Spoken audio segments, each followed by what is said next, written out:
still recall the day I set out on my own.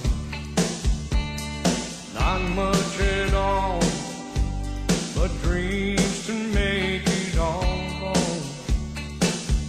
Then came the time, stand there for all that I knew. Thieves in the night, taking the pain that I lived through. You at my side, finding the strength to move ahead, crossing the line with help and love from a friend, holding the light that many thought was dead. I've ridden the wind with the sun in my face. I rode in the wind, the cold and rain. No, I wouldn't change my life by one day. I'll ride in the wind till I'm home once again.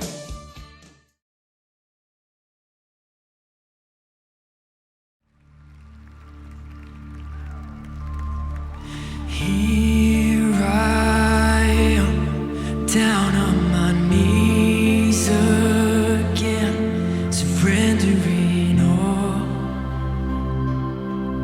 surrendering all, and find me here, Lord, as you draw me near. I'm desperate for you. Desperate for you, I surrender.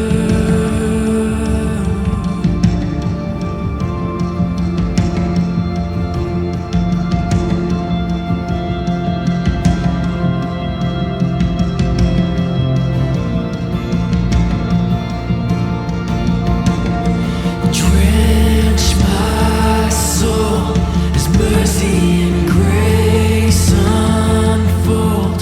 I hunger and thirst.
Okay, hello everybody, and welcome to the agenda.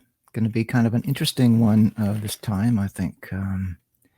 Probably the first half, we might scare away half of the usual viewers of the show because it's addressing religious themes, and that's why I chose that opening song. It's one of my favorite religious songs. I know a lot of people, particularly in the evangelical community, aren't a big fans of Hillsong and think they're secret devil worshippers or something. I don't know.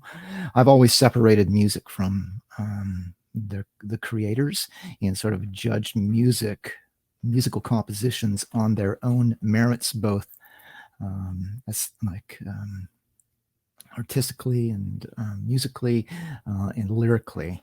All right, so sort of judge it on its own merits, because I believe, I mean, you look at Mozart, for instance, sort of one of his critics of the day called him a vile little creature, right? He was totally debased and stuff, and yet he created these amazing pieces of music, like Aaron G was just like, you know, divine.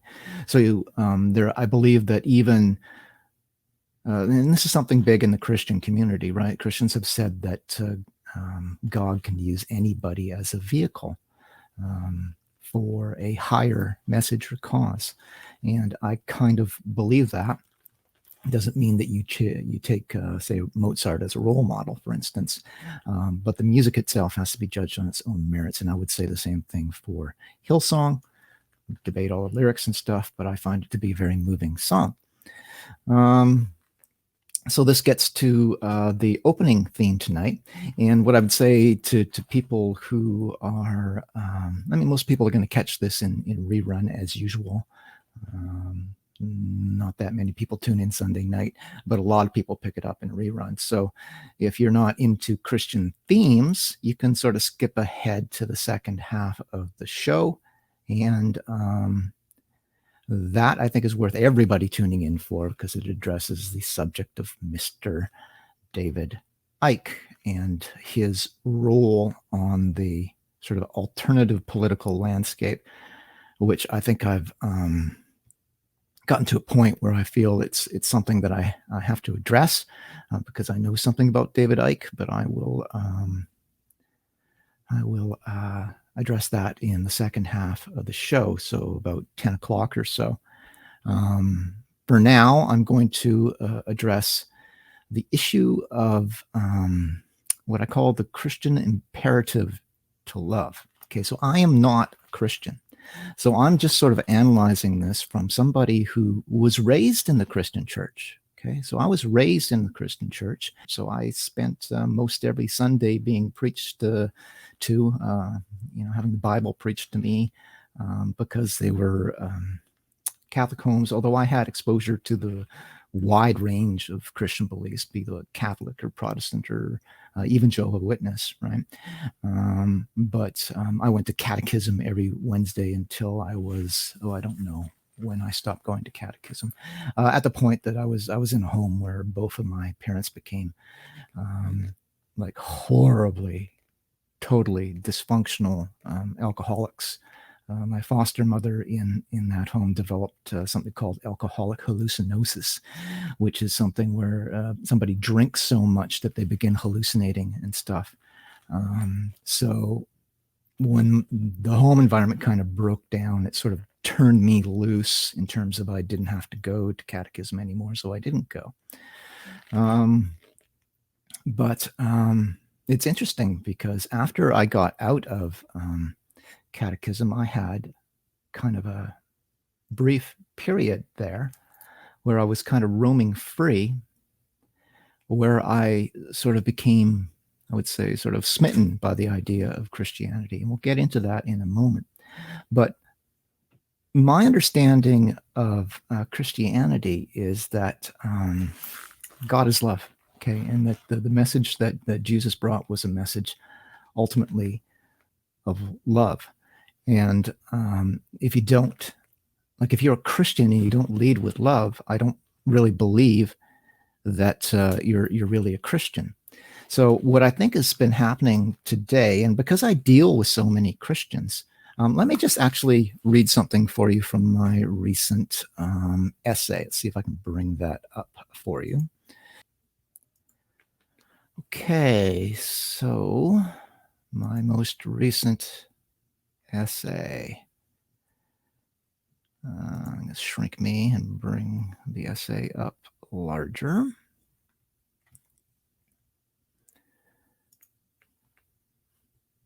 Okay, this is actually probably not the best screen to see it in, but whatever. So if you go down in this essay, there it is, Spectre of Transgender Ideology and the Exploitation of Vulnerable Children, with artwork by Jesse Rennie, my good friend Jesse Rennie. Although maybe Jesse doesn't want to admit that because it might get Jesse in trouble. But if we go down to the bottom here, I make an interesting little comment under the picture of Mr. Derek Sloan. So where are we here? There we go. So as a public speaker and political activist, I have spent over 3 years operating as a kind of duck out of water, or as a stranger in a strange land, a politically left-of-center transgender person moving through the deepest regions of the Canadian faith community, almost all of whom are on the political right. So yeah, that's sort of the strange situation that I've found myself in, is that I'm not a practicing Christian. I'm familiar, like I'm very familiar with the Christian, clicking on the wrong screen here, very familiar with the Christian community in general. So when I went in, I mean, it's not quite accurate to say that I'm a stranger in a strange land, kind of, sort of, but not really, because I was raised in the Christian church. So it's not like I go in there and I'm scared to death of what I'm going to find in there. It is sort of interesting for somebody like myself to get into the Christian community, to try to help them. Like part of it was, well, it was like a quid pro quo thing. So I was coming into, hi, Jeremy. Hi, Kathy. Hi, Adam. Adam, get to Adam. Got something going on here with Adam, but we'll get back to that. So I've had an interesting relationship with the Christian community. I've told the story before on my show that there was an incident in the church in Kelowna where I was giving a talk, and in the middle of the talk, some Christian fundamentalist could stand listening or maybe looking at me any longer. He couldn't stand it, so he leaped up and started tearing a strip out of me and asking me if I accepted Jesus as my personal savior and all this type of stuff. So I've been in the trenches and in a very sort of interesting situation. I mean, my experiences there are really sort of interesting sort of sociological study. Nobody will ever take interest in it, ever, because I need to go into the memory hole of history. So nothing that I learned, or the curious nature of my relationship over the past 2-3 years of the Christian community, will be retained. It will be completely lost.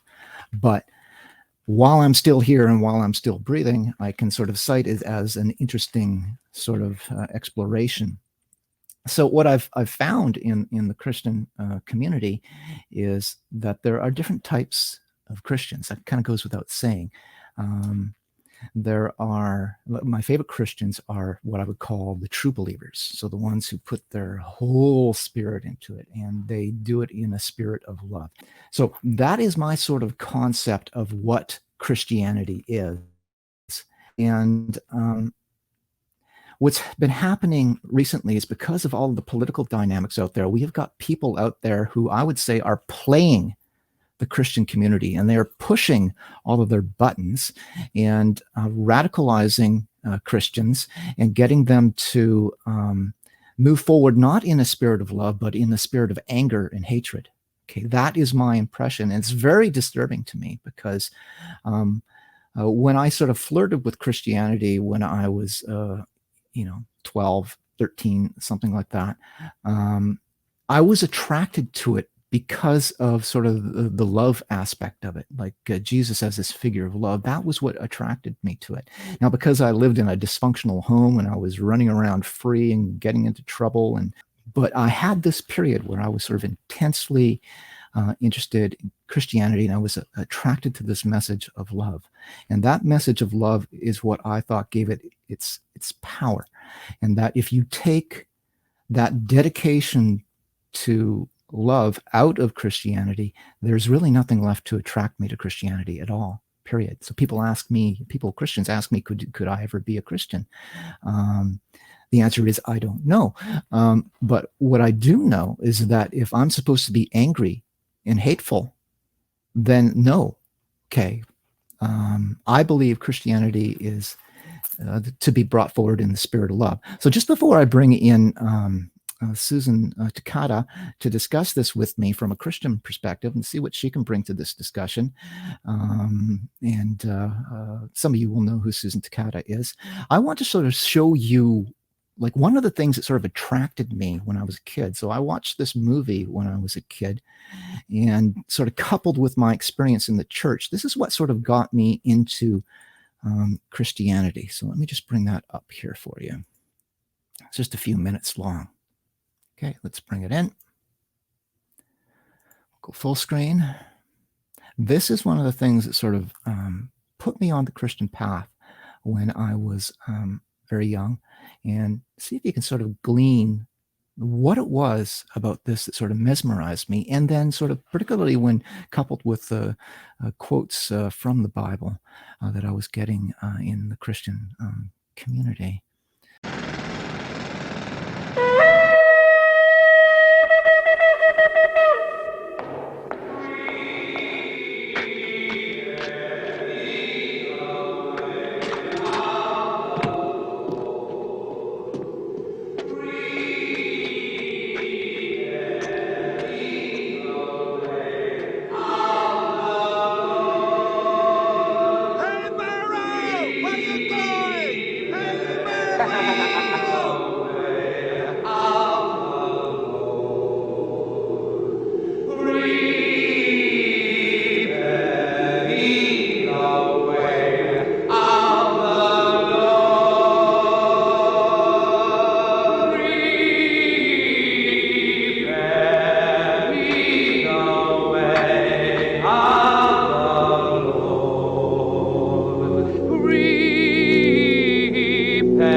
When wilt thou save the people, O God of mercy, when the people, Lord, the people, not thrones and crowns, but men, flowers of thy heart, O God, are they? Let them not pass like weeds away, their heritage, a sunless day.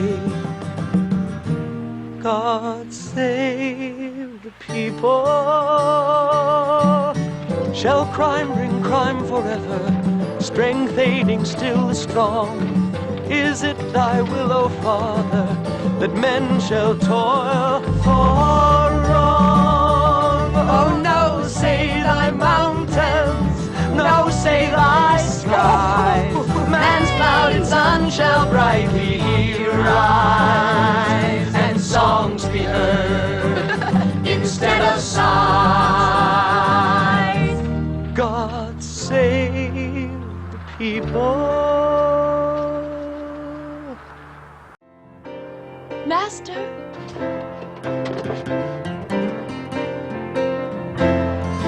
Day by day, day by day, oh dear Lord, three things I pray: to see thee more clearly, love thee more dearly, follow thee more dearly, day by day.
Okay, so now, again, I'm not a practicing Christian now. The reason I wanted to play that is because when I was attracted to Christianity when I was very young, before I went off crazy, it was that sort of message of love and following that message of love that Jesus brought. And to me, I think that true Christianity is a Christianity that puts love out there, okay, and doesn't go out like it's important to speak strong and firm against falsehoods, right? But like all of these crazy protesters who protest me, it's important for me to speak strong against them and speak strong against their nonsense with the sword of thy mouth, and we'll get into that in a bit. But ultimately, you have to have compassion for these people. Okay, so when I see, particularly, like we're not so much talking about leaders like Morgane Auger. Okay, Morgane Auger, I believe, is disingenuous and totally different story. But the bulk of these kids who have been brainwashed and stuff, I have nothing but sort of compassion for. And though they scream insults at me and say the most terrible things about me, I believe that we should want to bring them to truth and bring them to a more sane, sort of balanced recognition of the world. And when I see Christians being vicious and mean, and like even with the protests and stuff that are going on now, talking about smashing and dominating them, that is not Christianity to me. So this has been sort of a frustration. So what I'm going to do right now is I'm going to bring in my guest for the first half of the show here, which is Susan Takata. And we will sort of maybe discuss this issue, and she can maybe give some of her insights on what she thinks is going on, because I really respect her perspective as a Christian. So let's just bring in Susan. Hi, Susan. Right. Hey. I was just really flabbergasted when you showed that. We did not discuss this beforehand, right? But I wanted to tell you, well, a few points that you already brought out. I made notes, and I'd like to actually comment, if that's okay. I'm not a psychologist. Sure, I'm not a professional. I'm just a normal person, and I'd love to just shed some insight to help others to be able to help others to come into a peace about themselves, and not to be lied to, and also to protect our kids so that they can actually make a decision for themselves, right? And when they get older. Okay, so But can I just really okay, so quickly before we tell go you? on, Sure. No, I just wanted to tell you, you have no oh, we idea lost. about this, but you have no idea about this, but about 15 years ago, I had actually, well, when I was a kid, that very musical that you just played was the one that brought me to the Lord. And those songs, they just kept speaking to me about having a relationship with God. And about 15 years ago, I had actually produced a play. I was going to show Godspell. I had all the I had the musical script. I had all my actors. I had a professional director. I had a professional costume designer. I had a professional choreographer. We were all set to do it. And we actually did do it in a couple of missions downtown Okay. with great results. But I just wanted to let you know, you didn't know that, did you? I didn't know that. But hang on a second here. I want to try to bring in the Facebook crowd. I haven't done this before, but I want to see if I can bring them in. Okay. Hang on a second. Here we go. There it is. Wow, it worked. Awesome. Awesome.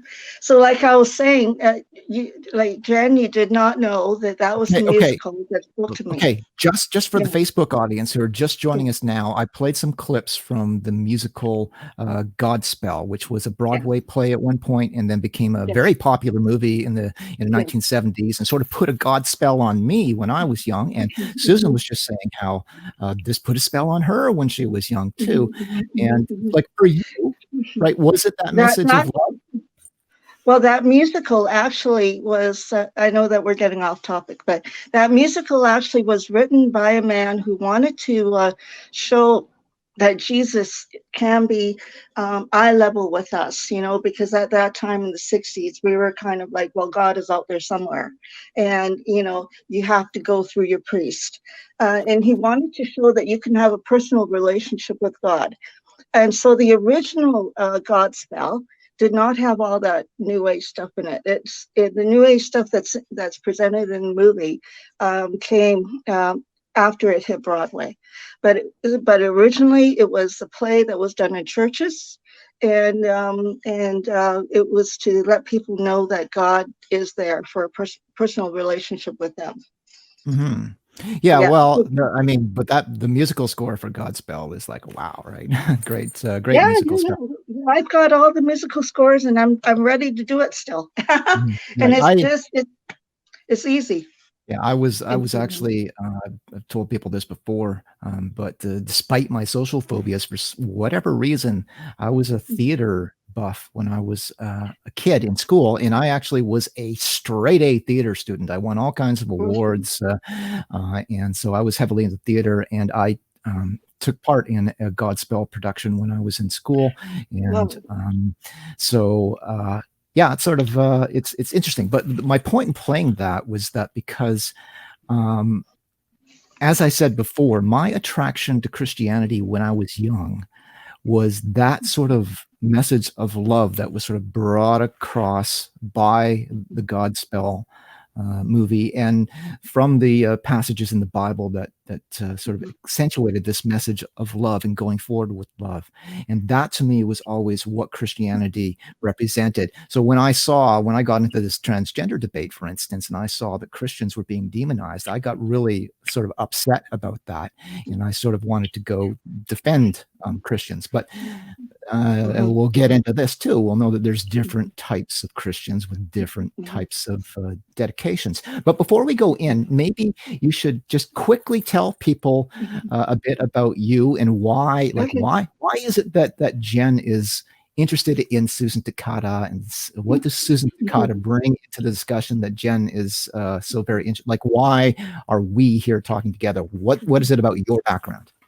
Okay, well, like I said, some of the points that you made already earlier, I've written down some notes that I'd like to comment on those points, maybe give you some clarification too. Okay, well, I was raised in a Buddhist family, and when in Vancouver here, I was raised in a Buddhist family, and when I was a toddler, I already began to recognize that I felt like I was supposed to be a male. By the time I was 5 years old, I was already presenting myself as a male, talking, thinking that I definitely was not the female that I was supposed to be because, like I didn't fall in the parameters of what a Japanese girl, proper Japanese girl was, and plus getting all sorts of different signals from family, from media, from Canadian culture, from all over. And so I just felt like, hey, I'm definitely supposed to be a boy, and I kept just dressing androgynously, even when I was in elementary school. When I was raped, and by the time I was raped, I was already, molested a few times, and it doesn't really matter, about who or whatever. Not all transgenders have been molested, right, or anything. But anyways, I felt like my whole insides were broken, and I felt like I was totally shattered because there was no power. I couldn't protect myself, and there it is again. It's because I was a girl this happened, and And so by the time I was 12, I tried to commit suicide. When I was 13, I got into pornography, and there again, it's about the males being dominant, and nobody really batted an eye because I was a rock and roller, and of course, rock and rollers at that time, they had long hair. So I kept my long hair going, and thinking to myself, like, Cecilia, you're breaking my heart, and all this stuff. And so, anyways, I I tried for a few years to have girlfriends and boyfriends and all that stuff. Then I became a Christian when I was in 1980, when I was 16, and that was a real pivotal point for me. But unfortunately, I was trying to deal with things, the same way that I dealt with them, in the way that when I was before, because nobody I had a very good teacher, but he didn't know what was going on, right? And so in 1985, I backslid. So I went, and did my transgender issues and stuff like that for about 5 years. Then I came back to the Lord when I was in 1990. I got out of the transgender issue, but it's a process, right? So the reason why I'm saying this is not to say that we need to tell everybody they need to get out of the transgender issue, but you have to give a kid a chance, because right now, if I go through the Vancouver school system, I wouldn't be given a chance, because everybody would be forced to tell me a lie, including my friends. And had it not been for friends of mine that kind of said, hey, well, you know what, that's not quite what a boy does, or, and they made me see how I was misunderstanding myself, and stuff. So people need to have the ability to speak the what they believe is their truth, and it has to be my freedom to be able to say, yes, I don't believe that, or yes, I do believe that.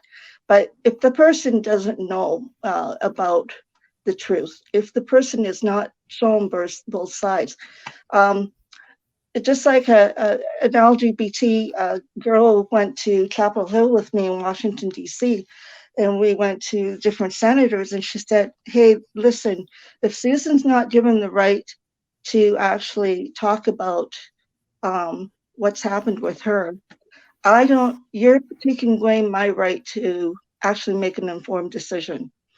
So well, that's a free speech thing that I always talk about. The people, when they talk about free speech, they see me being shut down, right? And being kicked out of Trinity Western and Douglas College and Simon Fraser all refuse to allow me to speak. And they see it as, okay, Jen's freedom of speech is being trampled upon. It's more than that. Okay, your freedom to hear what I have to say is being trampled on, right? And that's just as important, right? So, but you sort of touched on something there. So are you still involved with the Voice of the Voiceless? And maybe you want to say something about that? We're not as active as we used to be. We're active in different ways. And so, yes, I am and still in touch with everybody, but we're growing as an organization. And that would be something that you can talk to Darren Mail about. But we do we want to be a watchdog to make sure that we do have the voice, that we're not totally silenced. Right. And so what I would say is that there's a lot of people out there who, like, I'm a writer, so I don't want to diss people who do writing or people who do YouTube shows like me, which I think is an important thing. But it's I would say even more important to have people who are boots on the ground, who actually go out and communicate and connect with politicians and school trustees and go to Washington like you did, and people who actually do something to try to bring about change. And you're sort of one of those people, so you're to be commended for being boots on the ground. Well, you know what? I want to tell you something, Jen. Though we were shut down. Like the Voice of the Voiceless wasn't shut down, but people have been trying to shut me down. And it's just because I come from a Christian a Christian church, and I'm ex-trans, right? Whereas there's people like yourself really have a value of being able to represent us, because you're coming from uh, an area that's we can't categorize, right? We can't say, well, you're doing this because you're a Christian, right? But you're doing it because the same reason why I'm doing it, because we believe that children should be protected. Right. So when I sort of came into this debate, there were Christians such as yourself who were involved in this and trying to sort of fight the insanity. And I saw the way they were being treated, right, and sort of being sort of hand waved away like these are just a bunch of Christian bigots and stuff. So I sort of again, I was offended by the demonization of Christians, and I realized at that point that it was something that I had to involve myself in, because I was first of all a critical voice in terms of what I call the brainwashing of children in schools. And also I was sympathetic. I was not a Christian, but I am sympathetic to Christians, having been raised in the church and knowing that these vicious characterizations of Christianity were just false and harmful and completely unfair. So I felt it necessary to inject myself in for that reason. But it's kind of interesting because when I first came in, everybody sort of wanted to say that I was a secret Christian and I was just another Christian bigot, right? And they kept throwing that at me for a while, but eventually they figured out, okay, we can't really say that Jen's a Christian, because no Christian would say what I've said, which is, so I was asked in that church in Kelowna where the guy went off on me. He said, do you accept Jesus Christ as your Lord and Savior? And I said, no, because I'm an honest person, right? So I said no. And anybody who's a devout Christian knows that no Christian would say that, right? Because you'll be turned away at the pearly gates, right? You cannot sort of deny your Lord, right? So they gave up on sort of trying to call me a Christian, and they changed the narrative and said, okay, Jen's not a Christian bigot, but Jen's a superstitious bigot. So that was Can I just interject on something there? Sure. Sorry, that's very rude of me. But I just wanted to let you know, because so many of us, like when I became a Christian in 1980, I came under also because I was given a death sentence. I had tuberculosis, and my doctor misdiagnosed me and said that I was passing away. But anyways, so we're like, okay, we're not guaranteed tomorrow, so we gotta make sure everybody that we touch that will have a chance to accept Jesus, and we might not see them tomorrow, right? We might not see them tomorrow, so we gotta bash it over the head, with them now, because this might be their last chance. And the reason why I'm saying that is that I think that guy, there's very a lot of works orientation going on still, and I'm so glad I'm not into that. But there's a lot of works orientation going on, and he's literally thinking that if you die tomorrow, that you might not, that he might not have another chance. So that's why he's pushing you. But I know that's not an excuse, but I just wanted to tell you that, yeah. Well, that's a passage of the Bible that I always quote, actually, because of my upbringing, I've been exposed to a lot of high quality Bible quotes. And one of my favorite quotes is that something to the effect of, we must work now while it is day, for soon the night will come when none shall work anymore. Right. So we have, I believe, at least this is how I see my role is, and people sort of wonder why I'm so dedicated to what I'm doing a minute into this, and it's because I think it's important, right? And we have to, particularly somebody like myself who's in a position to do it, I have an obligation to do it. So also to you forgive me because I have what they call dystonic tremors, so my head bobs up and down, but but Cy Rogers said something that I agree with, and because of that, in some Christian circles, I'm in a blacklist.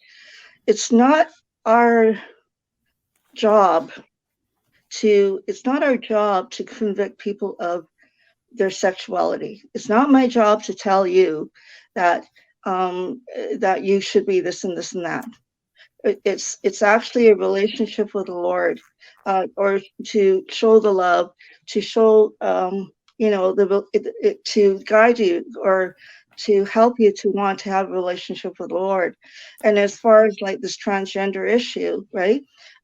As an adult, it's not up to me to convince you that you're wrong. And so when somebody like me comes up to the trans community, I'm not looking to be a hag, you know what that is, right? I'm not looking to be a hag or anything, but there are legitimate people that really want to know, really want to find out who, for themselves, who the truth of who they are is, and it's not up to me to tell you that. But when they want to do that, I am available for people to talk to, and Right. yeah, so that's where I'm coming from, because I have enough people that actually want to know, who they are. And so I don't have the time to go and tell everybody, well, you're not, to judge people like that, right? Right. So that's what I've sort in of that said. way, I mean. Yeah, I've said to a lot of Christians that you're like free to speak the truth and what you believe and all that stuff, of course. But when it comes down to like, you have to see. So if they believe that I'm sinful, and I know many do, many do believe that I'm sort of sinful and But we all are. Yeah. Influenced by Satan and all this stuff. If you believe that, whatever. But my argument is that Jesus sort of commanded you to proceed with love, right? And so to show that to me first and understand, and I refer to this as when I talk about these young kids, that they've been brainwashed. So why should I get mad at them? Like whether they're brainwashed by the state or seduced by Satan, it's irrelevant, right? They have been seduced and brainwashed. And so my duty is try to bring them back to the church, right? Or in your case, the church, or in my case, to just simply truth, right? Yeah. And yeah. But when it comes down to, how people live their lives and stuff, and whether homosexuality is right or wrong, that is ultimately between the individual and God, or their lack of a God. That's up to them to work out in that way. So that's just my feeling. But this will get us around to the reason that I wanted to discuss this subject tonight. And let me just bring this up. This came from... let's see if I read this. I can read this. Okay, this is a post I put out on Facebook, and the reason I put it out was because I said I'm seeing so much anger and hatred coming out of the Christian community, and I believe they're being goaded into it by the political establishment, and it's distressing to me because I have that sort of concept of Christianity being love first, right? Go forward with love and compassion, not screaming to smash people's heads in and stuff like that, right? So. What I wrote was, for my Christian followers that seem to have been led astray by mass mind manipulation, the powers in high places, right, out of the Bible, the powers in high places want you angry at your neighbors and ready to dominate them with violence to restore order from the chaos that those same powers have created. Don't do it. Remember who you follow. I am not a Christian, but I was raised in the Christian church, and even as a child, I took away this much.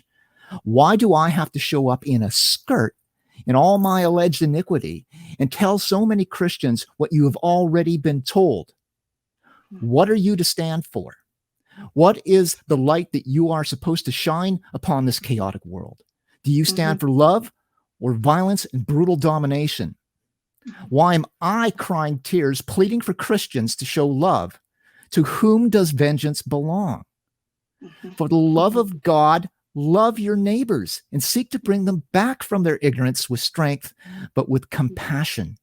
So that was sort of my sort of message, that there's so many people talking about, even Christians talking about violence against, the evil enemy in this, which is characterized by everybody as those evil lefties, right? We need to smash them or whatever. But my opinion is, like, when I'm dealing with people like outside my talks and stuff, who are screaming all this stuff at me. I want to sort of reach through that, right? So my opinion when I go into a mob of these people is that I don't want these people's heads cracked open and, violence against them. I want to be able to stand and speak to them and walk through them. But I want to, in the midst of that chaos, be able to reach out to them and pull them back to truth. And that's may take a lot of abuse, but I would say, the people who want to go out there, and there's a lot of people out there who are thinking that you need to, like, the state needs to arm up and go crack heads and put everybody in line by forceful means. Yeah. That's not my way of seeing things. But maybe you can sort of touch on that for us from what are your perspectives as a Christian in terms of what is going on in the world today, and how you see Christians sort of going that route, or if you see them, like I think I see it pretty clear that there is this aggression. It's a mob mentality right now. It's crazy. People don't know how to think for themselves, and when they do think for themselves, they are ostracized, and so they're bullied into getting into mob mentality. Right. And it also depends on who they're following, and people they're so inundated right now with all this junk that's on the internet that they don't have, because of the internet doing the so-called research for them. People have forgotten how to do research. Right. And I've even told you that. I said, I don't know how to do research, Jed. Can you help me get through all this false information that's out there? And they don't realize that even all the stuff, the tests and all the studies that are done, they've been altered. When I was getting the trans issue initially, there was much more stuff coming out from what was that? Not Harvard, but MIT? John Hopkins. Hopkins. Right. Yeah, they're saying that that many people have been abused, or the transgender issue is an order, a disorder of psychiatric disorder origins, and then they kicked the guy out and they kicked his research out, and now they're trying to say that maybe he was possibly right. Paul McHugh. Yeah. And anyways, so the Christians have been slowly. I'm sorry to say, a lot of Christians have been slowly docile into being consumer oriented, and not being able to do critical thinking. Mm-hmm. That's my perspective, anyways. What do you think? Well, my perspective is that they are being subject to mass mind manipulation at the state level, which is designed to spin them around, confuse them, and I would say particularly they are dividing the population further and further and further apart, and turning it into two hostile, angry camps. And I've done this before. I compared that the news on the one night showed these sort of right-wing patriot guys in the States on the steps of the legislature in was it Michigan or Wisconsin, one of the two, but they had their guns and everything, and how nobody was going to mess with their rights. And then the same news channel would put on this news footage of these Antifa and Black Lives Matter people walking down the road with their guns and stuff. And it's like, okay, so you're trying to inflame the situation, right? You're trying to get people at each other's throats. And so they're always about outraging everybody. And I would say Christians are falling for that trap of allowing themselves to be maneuvered into a state of anger and hatred instead of remembering who their Lord was and what his message was. His message was a message of love. Jesus, in my opinion, whether you believe in Jesus or not, but what Jesus represents to me, Jesus is the greatest hero in human history because he stood up for truth, and he was willing to walk through the mob, not raise an army, walk through the mob, be mocked, be whipped, be insulted, and ultimately to be crucified, standing for the truth, right? And to stand in love. And I believe that is the message of Christianity. And I wish, for the love of God, I wish Christians would make love what motivates them and put all this anger and hatred aside. Well, especially with this issue about the masks. I mean, really, we're debating about masks, right? Right. And that is really divisive right now. Well, And about whether we should go to church or not, right? And like we're supposed to be reaching people. The church is a building, but there's a body, a body of people, mhm. and that's what the real family is supposed to be, right?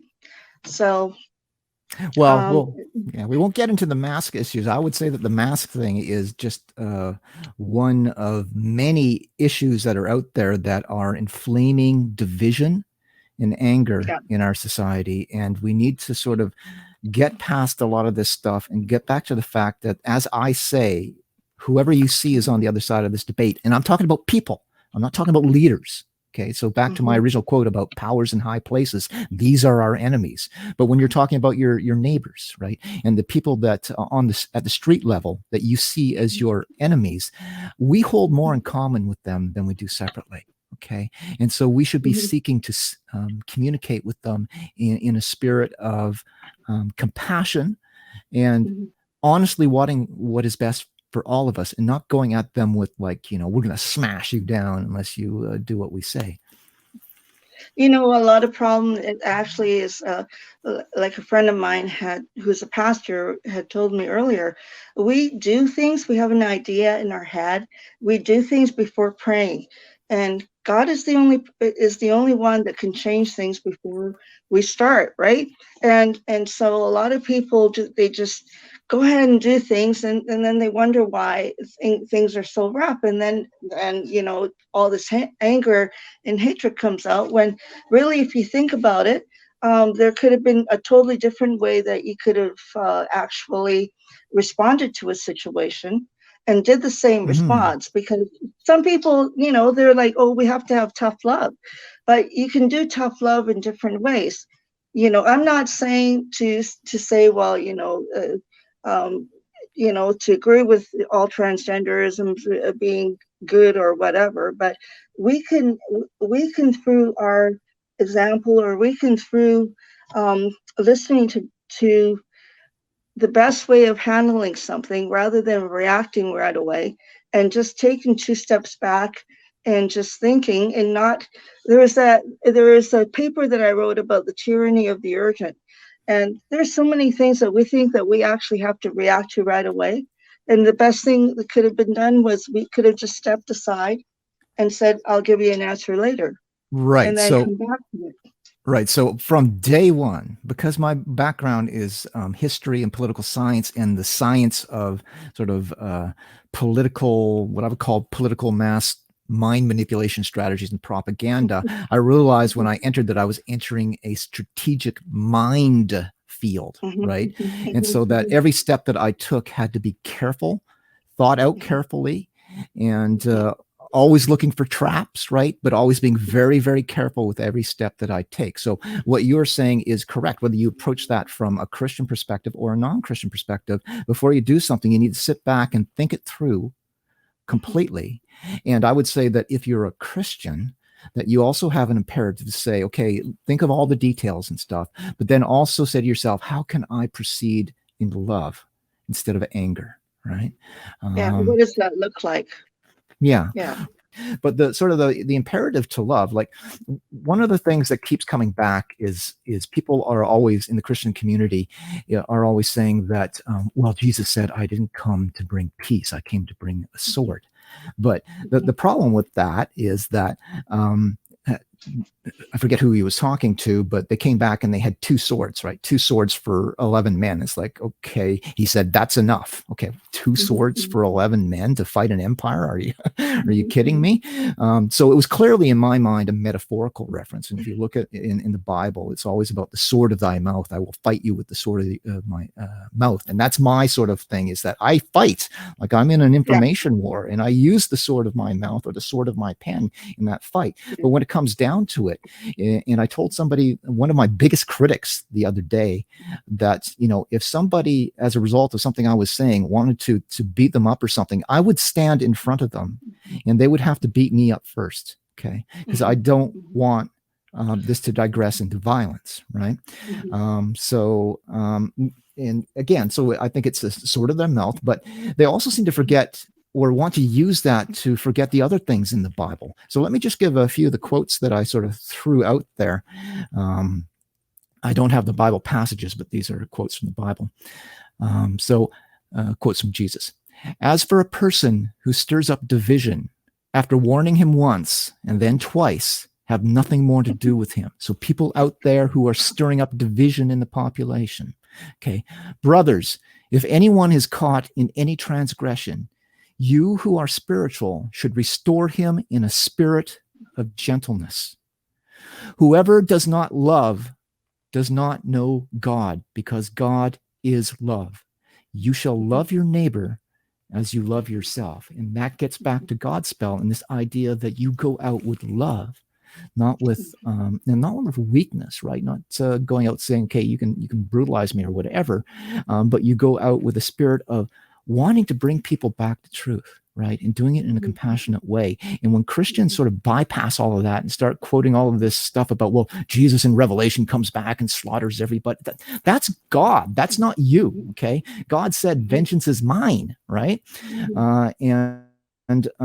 So quoting stuff like that, or quoting this, bring a sword, not peace thing, is to me is people who are in the wrong spirit trying desperately to smother Jesus's message of love. So I don't know what you think of that.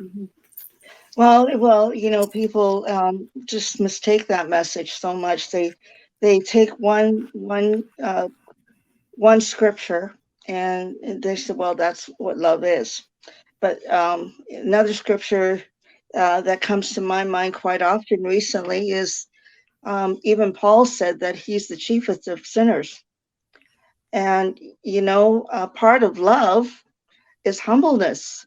And so humbleness towards the other person. Okay, so you feel like you have a word for the other person, like, and how to help them to be a better person. Well, Paul said, no matter what their fault is, we're just as bad. And part of the love is to accept that also. And unfortunately, lately I've been getting really angry with a lot of Christians in some ways, because they're so much into if somebody's caught into transgender issues or something, somehow that's even worse than having an abortion. And so when I know that when somebody has an abortion, we should be very compassionate, but as far as the transgender issue, there's no compassion as far as I see. Right. And, yeah. Yeah. So I actually say this. I say, so people now know, who know me very well, they now know that if I come out and say, oh, she's a killer, it's because I'm upset, because the same person that's putting on about having compassion and blaming Planned Parenthood for an abortion is also the same person that's actually naming some poor transgender person that's trying to find out who they are and shaming them. Right. So, sorry. Yeah. I'm on a soapbox here. Right. That's okay. So that's kind of sort of the point, though. So, it's just been a frustration for me. I think I've said that, and I think I've proven for going on 3 years now, that I have said that I'm more than willing to go out there and stand side by side with Christians and fight for your rights to believe what you want and to raise your kids the way you want. But the moment you start descending into this anger and smash the enemy thing, that's where I walk away. Okay. I need to feel that Christians are my image of what a Christian is, which is representing the spirit of love. There's always been sort of, I would say, a bad sort of disingenuous element within Christianity. If we look at sort of my breakup with Laura Lynn, so Laura Lynn and I had a big sort of public breakup and we stopped working together.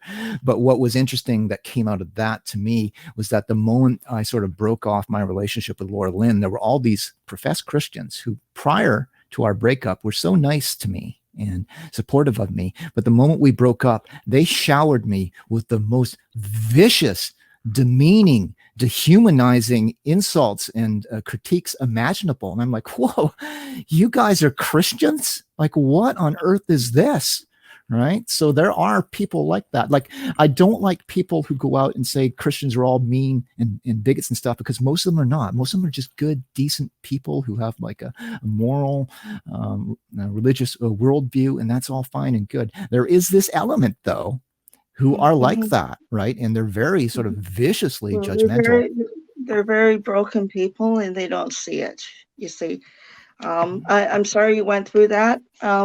I do actually, I do actually stand by you in everything that you do. And unfortunately, I haven't been able to follow you a lot, but I know I can trust you, and I know that what you're doing is good.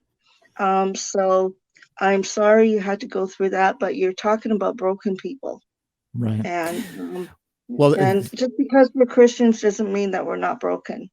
right. So And I appreciate that comment. And I would say that is one of the things that I like about you too, is that I believe that you're sincere and you proceed in honesty and towards truth. And I will always be willing to work with somebody like that. There are grifters in this movement who I would say do it for money and for other reasons and stuff. And those people I have a lot of difficulty dealing with, right? Because that's not what motivates me. But I really appreciate yeah, people like you who go out in the spirit of truth and love and compassion. I know you thought sort of misunderstood my message at one point, that I was sort of, sorry. Yeah, you yeah, thought that I was being too mean to the transgender people. It wasn't that I was trying to be mean. Instead, I'm trying to bring them back to truth, right? So you have to go after some of their fallacies rather aggressively in some cases and strip yeah, them from them. That's tough love. Tough love, by the way, the expression tough love, I believe came from Straight Inc., which is basically a brainwashing organization in the United States. But there is something to be said for, generalized concept of tough love, but tough in the sense that, like a kid who's out of line, you need to sometimes get tough with them, but you're not going to brutalize them, right? And you're going to do it in a spirit of love. So I appreciate the fact that you bring that spirit to this debate. And even though I'm not a Christian, I will support you and your efforts in any way I can. I need to get on to the second half of the show, so I'm going to thank you for being on the show, and keep on fighting the good fight. Thank you for allowing me to have my say here, because it's been building up. And there's a lot of ex-trans people that want to speak up, but they've been shamed to keep quiet. And we're watching you, and we're going, wow, we should be doing more. Unfortunately, what you're saying, what I find that it's easier to actually do lobbying in Washington, D.C. than it actually is to do lobbying in Ottawa.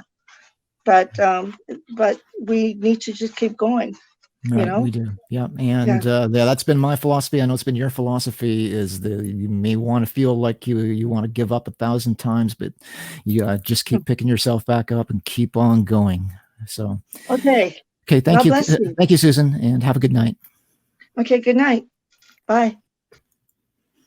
Okay, that was Susan Takata. I wanted just to get her on here because she's got sort of first of all, she's an ex-trans identified individual who's been in sort of on my side, trying to sort of argue against all of this, what I call brainwashing in schools and stuff like that. And she's also a Christian who I believe comes